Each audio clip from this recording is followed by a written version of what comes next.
Yo, what is up guys? Isa na naman magandang araw sa inyong lahat.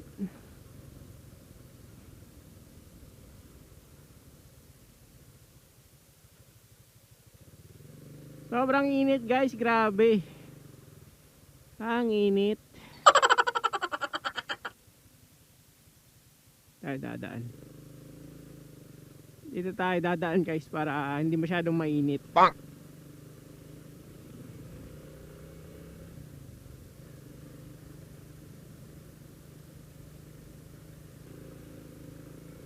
So for today's video natin guys ay iti-testing natin itong action camera na pinamodify sa atin ng ating tropa si Bro Motograph.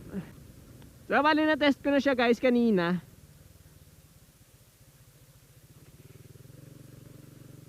At ang masasabi ko lang ay apaka solid.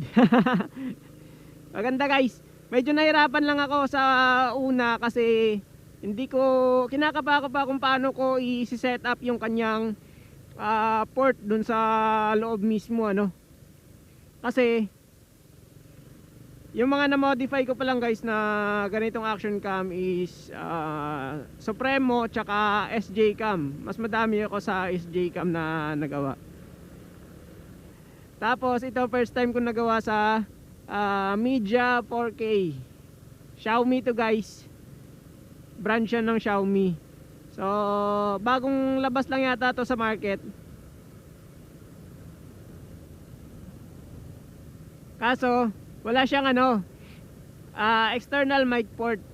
Kaya yun yung pinamodify sa atin ng tropa natin guys. Pinalagyan niya ng external mic na port no.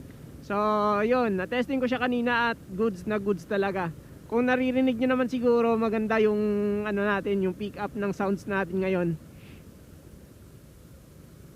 Klarong klaro.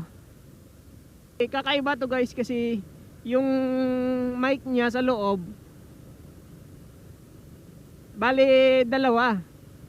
Meron siya sa side sa baba na nakakabit sa mismong motherboard niya. Tapos meron din siyang mic dun sa taas. Yung sa taas naman ay nakakabit sa kanyang flex connector ng switch. So bali dun nakasama sa connector ng switch yung kanyang isang mic sa taas. So bali yung nilagyan natin ito ng minodify natin dito is yung sa taas lang. Tapos yung ginawa ko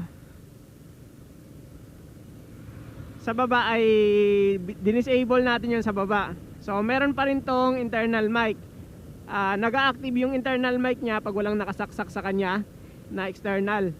Tapos pag may nakasaksak na mga external, nadi-disable yung internal mic. So ganun yung ginawa natin guys dito sa kanyang mic port So ito na siya ngayon.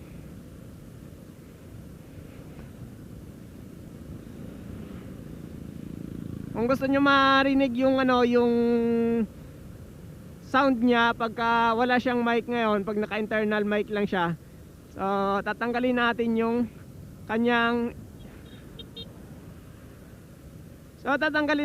kanyang external mic ngayon. So ayan guys, nakatanggal yung kanyang external mic ngayon. Internal mic lang yung gumagana. So di ko alam kung naririnig nyo pa ako. At kung naririnig nyo man ako, di ko alam kung naiintindihan nyo ako. So ayan maganda lang siya pagka hindi siguro bumibiyahe yung internal mic. Yan, buksan ko din yung aking visor ng ng helmet.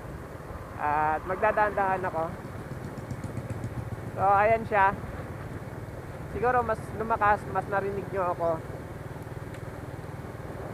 Ganyan yung pick up niya pagka internal mic lang yung gamit natin sa kanya. So balik natin yung ating external mic.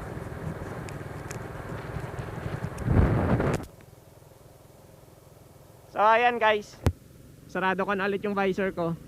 So kahit tumatakbo tayo ng 60 kilometers per hour, at pataas ay hindi siya masyadong maingay. Hindi niya masyadong nasasagap yung wind noise. Kung may masasagap man siya, minimal lang.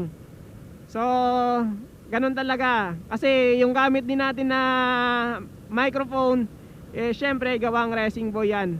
So, shout out din kay Racing Boy. Baka naman. Why? Doggy. So, yun no. Syempre, shout out ko din pala yung aking Ride and Shine family. Shout out kay Boss JP at sa lahat ng family ng Ride and Shine PH. So, shout out sa inyo mga boss. At ride safe palagi, ingat kayong lahat.